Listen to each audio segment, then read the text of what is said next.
Police in Shreveport, Louisiana are combing over a sprawling crime scene after they say a gunman shot and killed 8 children, including 7 of his own. 2 others left fighting for their lives. ABC's Armando Garcia reports on one of the deadliest mass shootings in the past 2 years. At exactly the kind of hour when the world is still asleep, when streetlights are the only witnesses and even dogs stop barking, something terrifying unfolded behind the closed doors of 2 quiet homes in Shreveport, Louisiana. Because on this night, there was no warning siren, no screaming heard by the neighbors soon enough, no time to stop what was coming. And by the time police finally arrived, they weren't walking into a normal crime scene. They were walking into the kind of horror that makes even seasoned investigators go silent. 8 children, 8 innocent lives all gone. And what makes this case even more disturbing is not just the number of victims. It's who the victims were. Children between the ages of 3 and 11, some still at the age where they needed help tying their shoes, some still sleeping with stuffed animals, some still learning how to spell their names. But the person responsible wasn't a stranger. It wasn't a random shooter. It wasn't a masked intruder who disappeared into the night. According to authorities, the person who pulled the trigger was someone those children should have been able to trust more than anyone else. Their own father. His name was Shamar Elkins, 31 years old. And by the time the night was over, investigators would say he had carried out a violent domestic rampage so brutal, so cold, that it would become one of the deadliest mass shootings in America in more than 2 years. And it all happened across 2 separate houses, like a nightmare that moved from one location to the next. Police would later confirm that a total of 11 people were shot that night. But 8 of them were children. The coroner's office would soon release the names, and the list alone was enough to make the entire community feel sick to their stomach. Shamar Elkins, just 3 years old. Shamar Elkins, 5. Kayla Pug, 6. Layla Pug, also 6. Markaden Pug, 10. Saria Snow, 11. Kadarian Snow, 6. And Braylon Snow, 5. 8 names. 8 children. And 7 of them, authorities said, were Shamar Elkins' own. But the story doesn't stop at the killings. Because after the gunshots, after the bloodshed, after the silence, Shamar Elkins allegedly fled. And what happened next turned the streets of Louisiana into a dangerous chase scene straight out of a crime movie. Investigators say he stole a car and tried to escape, like a man running from the monster he had just become. Police chased him down. And eventually, they opened fire. Shamar Elkins was killed by police before he could be taken into custody. Which meant one thing. The man who could have explained why this happened, the man who could have answered the questions the world is now asking, was gone, leaving behind nothing but grief, confusion, and a crime scene that would haunt every officer who stepped inside. 2 women survived the attack, but both were badly injured. One of them was identified as Shaniqua Pug, Elkins' wife, and the mother of 4 of the children. The other woman, authorities say, was the mother of Elkins' other 3 children. And that detail alone reveals something terrifying. Because this wasn't just a random act of violence. This was personal. This was domestic. This was the kind of anger that builds quietly behind the scenes until it explodes in the most horrifying way possible. And now, the question that has shaken the entire nation is this. What happened inside that man's mind that made him turn his weapon on the very children who called him dad? What argument happened before the first gunshot? What final moment triggered a decision so evil, so irreversible, that it wiped out an entire future in a single night? Because somewhere in the hours leading up to the attack, something snapped. And when it did, there was no going back. So tonight, we're going to break down this case from the very beginning. Every timeline detail, every reported move, and every chilling clue that investigators believe led to the moment Shamar Elkins made the deadliest decision of his life. But before we dive deep into this disturbing case, make sure you hit the like button, subscribe, and turn on notifications. Because these are the stories the mainstream headlines move past too quickly. But the victims deserve to be remembered, and the truth deserves to be told. Now, let's go back to the beginning. Because the first sign that something was terribly wrong came long before the bodies were discovered. The first sign that something was terribly wrong came long before the bodies were discovered, long before police lights flooded the streets of Shreveport, and long before the nation even learned the name Shamar Elkins. Because behind the walls of what looked like a normal family life, investigators believe something darker had been brewing for weeks, maybe even months. On the outside, Shamar Elkins was just another man trying to hold life together.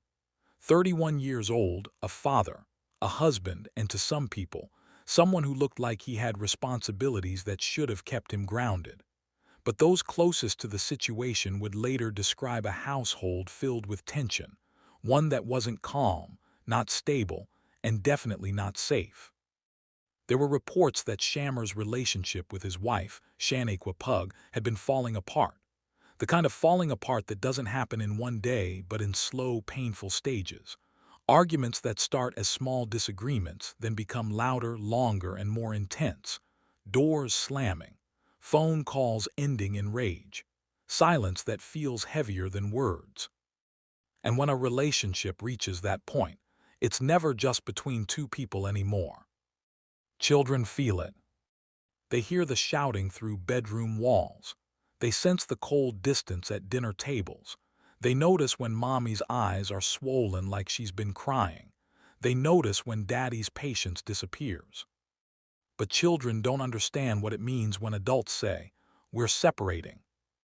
They only understand that something is wrong, and that the people they love don't feel the same anymore. Investigators would later suggest that Shamar was dealing with a separation that was becoming more real by the day. Not rumors, not threats, real legal steps, real consequences, real life changing in front of him. And to some men, that reality doesn't bring reflection. It brings obsession. It brings rage. It brings a desperate need to control what is slipping away. According to reports, Shamar and Shaniqua were in the middle of serious relationship issues, and the tension wasn't just emotional, it was boiling into something dangerous. And those who knew Shamar claimed he had been showing signs of emotional instability, like he was spiraling.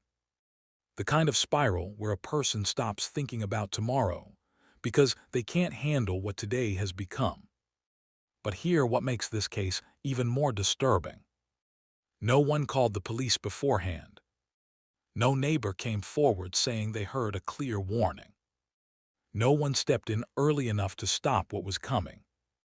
And in many domestic cases, that's how tragedy happens, because the danger is always hidden behind family problems, behind closed doors, behind forced smiles and social media posts that pretend everything is fine. Then came Sunday. A day that was supposed to be quiet. A day that should have been normal.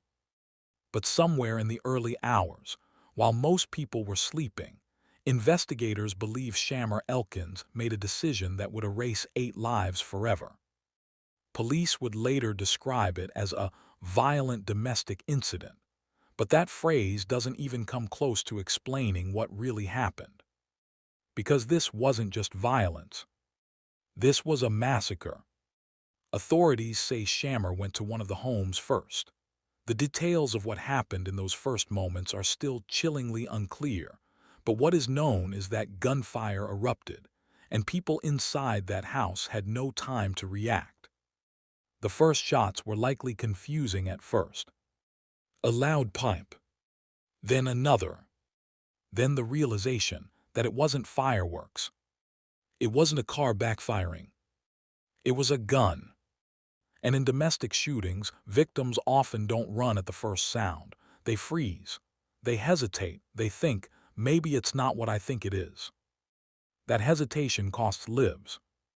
Investigators would later confirm that during this rampage, a total of 11 people were shot. 2 women survived, but their injuries would leave permanent scars, not just on their bodies but in their minds. One of those women was Shaniqua Pug, Shamar's wife, the mother of 4 of his children. And the other wounded woman was reportedly the mother of Shamar's 3 other children. That means something terrifying. This wasn't a random attack. This wasn't a stranger walking into a house. This was a man who knew exactly where to go. He knew who was inside. And he knew what he was about to do. Then police say Shamar moved to a second home. A second location. A second wave of horror. And that's where the unthinkable happened, where 8 children would ultimately lose their lives, including 7 of his own. Just imagine that for a moment. A house filled with children, some probably asleep, some maybe watching cartoons, some too young to even understand what danger looks like. And then suddenly, a father walks in armed. Not to protect them, not to hug them, not to tuck them into bed, but to destroy them. When authorities released the victims' names, the reality became even more unbearable. Shamar Elkins, only 3 years old. Shamar Elkins, 5. Kayla Pug and Layla Pug, both 6. Markaden Pug, 10. Saria Snow, 11. Kadarian Snow, 6. Braylon Snow, 5. 8 children. 8 innocent lives wiped out in what investigators believe was a chain reaction of rage and domestic collapse. And after it was done, after the silence settled, after the gunshots stopped echoing, Shamar Elkins didn't stay. He ran.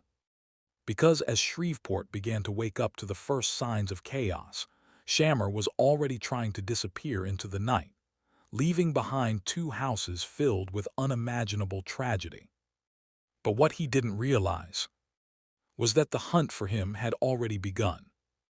And this case would turn into a high-speed chase, one that would end with police bullets, a stolen vehicle, and the final moments of the man at the center of this nightmare. Because Shamar Elkins wasn't just fleeing from law enforcement. He was fleeing from what he had done. And the city of Shreveport was about to witness the final, deadly conclusion. By the time the first emergency calls came in, Shreveport was already stepping into a nightmare it wasn't prepared for. At first, dispatchers likely thought it was another domestic dispute, another argument that got out of control, another situation officers had responded to 100 times before.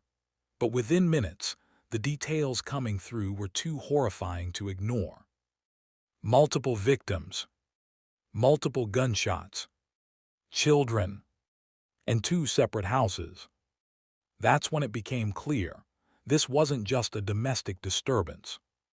This was a massacre unfolding in real time. As officers rushed toward the scene, neighbors began peeking through windows, stepping outside in confusion, watching flashing blue lights cut through the darkness.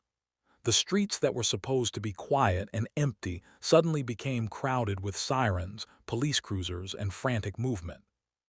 Inside the homes, the scenes were beyond anything most people can imagine.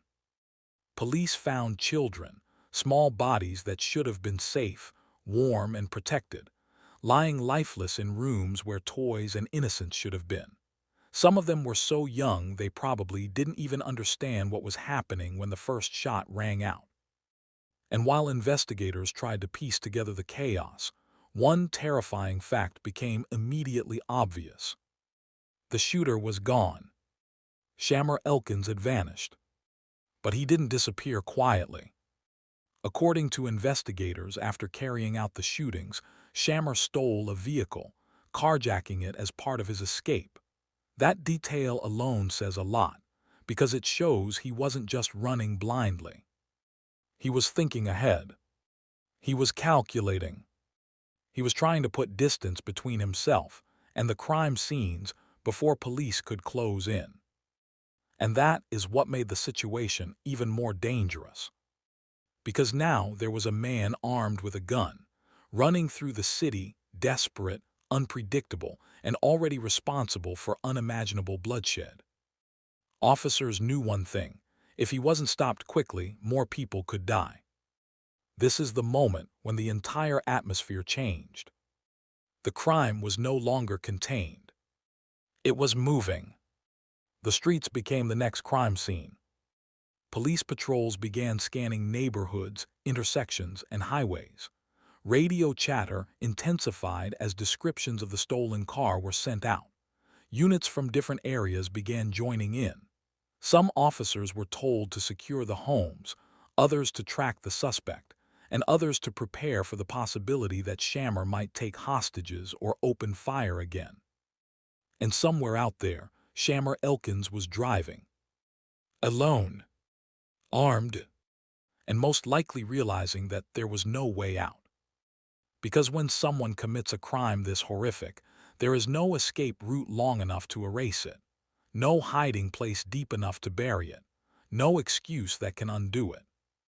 So what happens when a man realizes he has crossed the final line? Some surrender, some fight, and some decide they would rather die than face the consequences. Investigators say Shamar chose to run. But the chase didn't stay quiet for long. As police began closing in, the pursuit turned into a full-scale manhunt. The stolen vehicle was eventually located, and the chase intensified, cruisers racing behind him, sirens screaming, headlights cutting across the road. And the terrifying part is this. This wasn't just a chase for a criminal. This was a chase for a man who had already proven he was capable of murdering children. That means every second he remained free was a second of danger for every innocent person on that road. Families driving home, truck drivers passing through, late-night workers leaving shifts. Anyone could have been caught in the path of a desperate killer. As the chase moved through the area, tension escalated quickly. Police had to make decisions in seconds, decisions that could mean life or death. They couldn't afford to let him slip away into another neighborhood, another house, another crowd. And then it happened. The chase reached its breaking point. Reports say Shamar Elkins was eventually confronted by law enforcement, and the situation turned deadly. Police opened fire, striking him.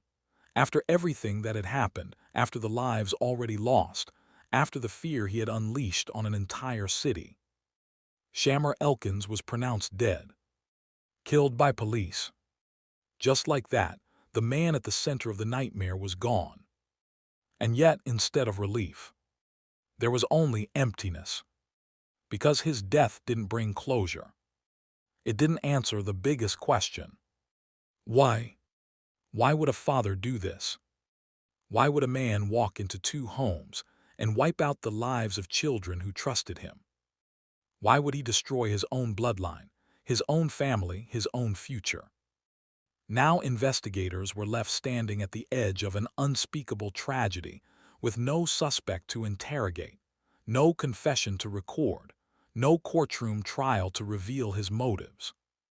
All they had were the pieces, the evidence, the surviving victims, and the shattered community. Authorities soon confirmed the scale of the horror. 11 people shot in total, 8 children killed, and 2 women left wounded and traumatized. One of those women was his wife, Shaniqua Pug. The other was reportedly the mother of his other children. And that detail paints a disturbing picture of the kind of complicated family structure that might have fueled tension behind the scenes. A situation involving multiple relationships, multiple households, and children caught in the middle. In the aftermath, investigators and reporters began circling the same question repeatedly. Was this planned? Was it sudden? Was it triggered by an argument? Or was it the final explosion of a man who had been mentally unraveling for a long time? And as news of the victim spread, the community began to mourn publicly. People gathered, candles were lit, stuffed animals and flowers were placed outside homes. Strangers cried for children they never met. Because even if you didn't know them personally, the names alone felt like a punch to the chest. Jayla Elkins, 3. Shayla Elkins, 5. Kayla and Layla Pug, both 6. Market and Pug, 10. Saria Snow, 11. Kadarian Snow, 6. Braylon Snow, 5. 8 children whose lives ended before they ever had the chance to become teenagers, to graduate, to fall in love, to build their own families.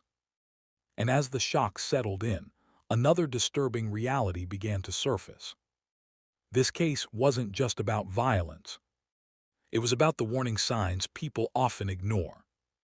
The silent tension in families. The domestic conflicts dismissed as private issues.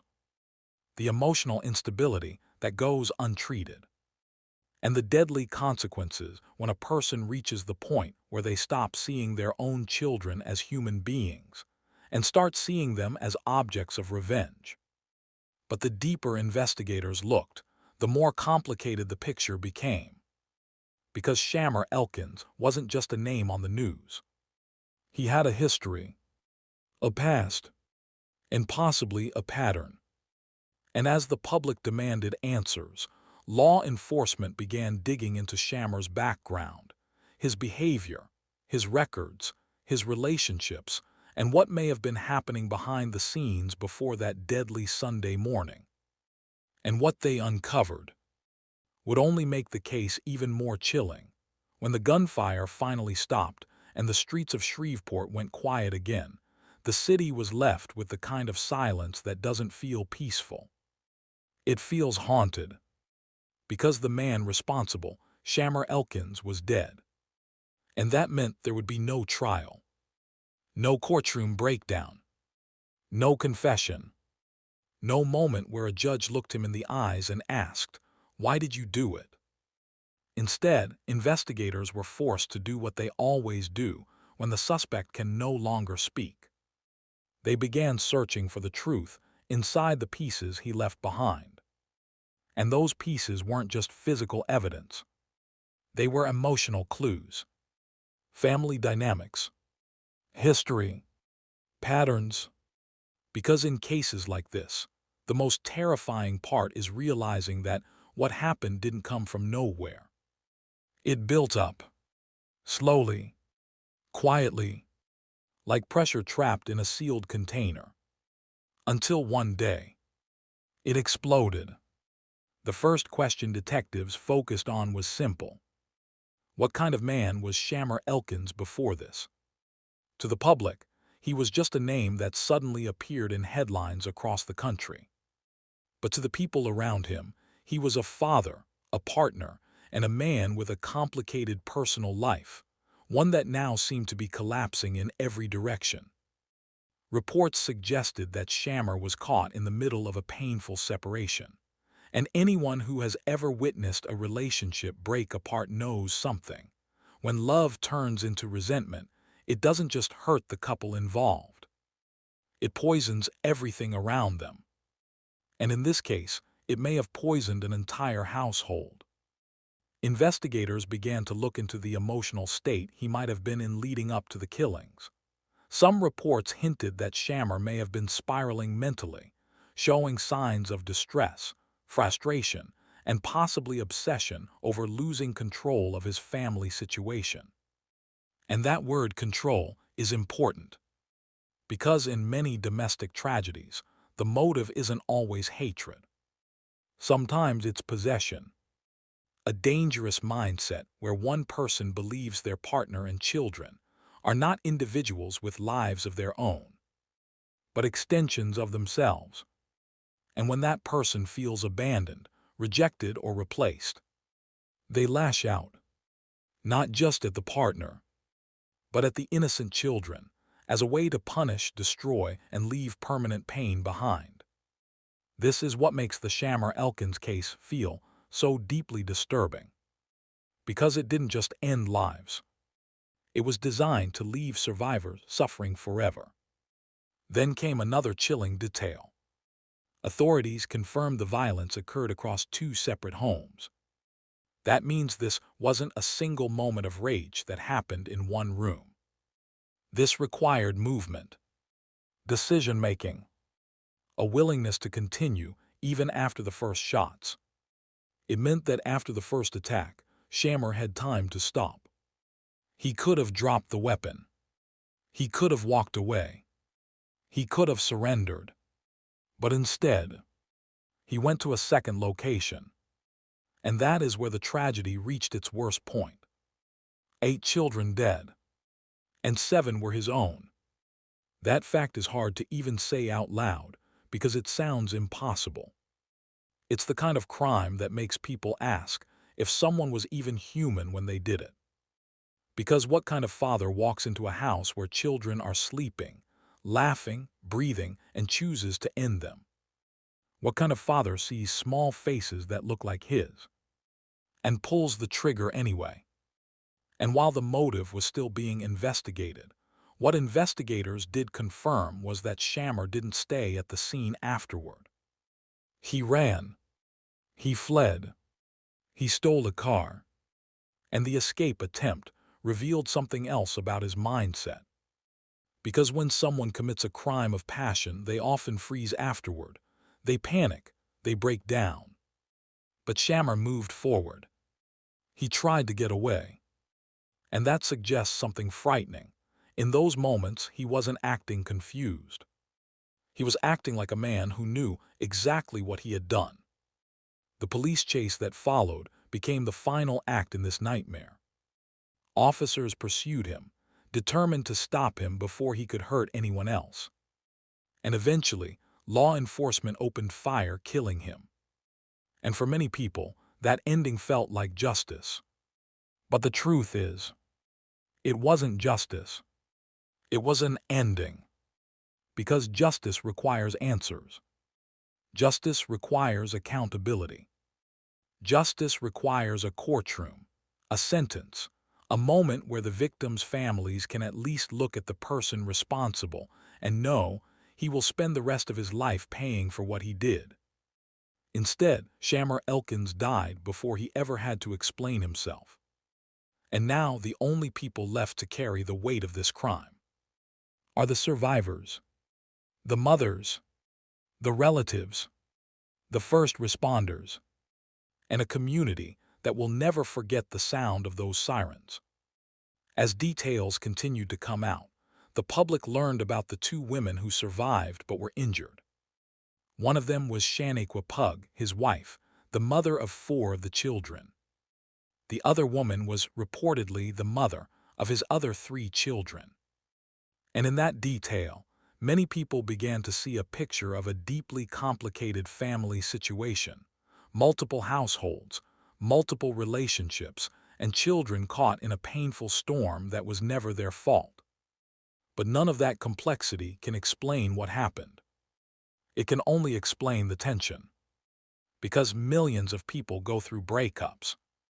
Millions of people go through custody disputes. Millions of people experience heartbreak. And they do not do this. So when you strip away every excuse, every theory, every maybe he was stressed explanation, what remains is something darker. A man made a choice. And the people who paid for that choice were the most innocent, the most defenseless, the children. As Shreveport mourned, memorials began to appear, candles, teddy bears, flowers, handwritten notes from strangers who couldn't even process the cruelty of what happened. People stood outside the homes crying, praying, shaking their heads in disbelief. Because no matter how many crime stories you hear, there are some cases that hit differently.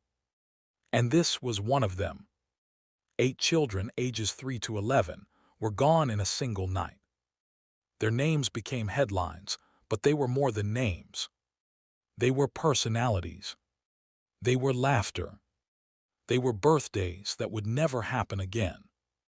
And the pain left behind was so deep that even speaking their names feels like reopening a wound.